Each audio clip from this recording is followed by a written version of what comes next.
Madame Nazo, BBC.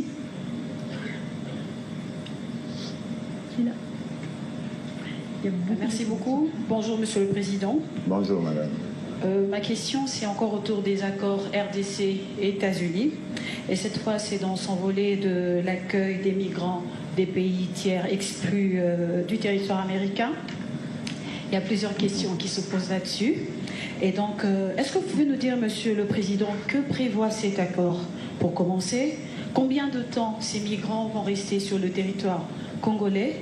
Et d'une manière juridique, quel est leur statut? Et pour terminer, quelles sont les principales obligations de la RDC et des États-Unis dans ce contexte? Merci beaucoup. Vous en posez beaucoup de questions.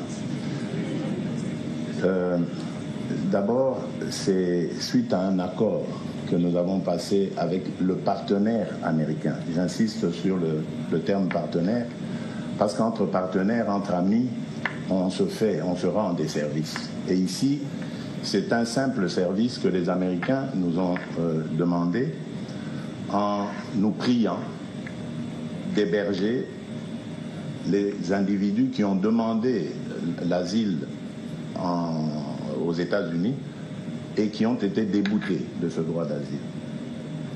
Et donc, nous l'avons accepté amicalement, tout simplement, parce que c'était ce que les Américains voulaient. La première condition que nous avons posée, c'est que ce ne soient pas des bad boys, donc des mauvais citoyens. La seconde, c'était qu'ils ne viennent pas ici comme des détenus.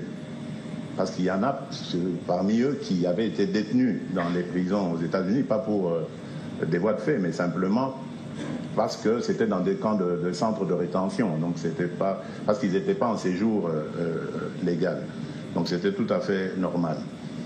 Et donc on a commencé un processus qui fera que ces individus seront libres à tout moment de quitter la République démocratique du Congo.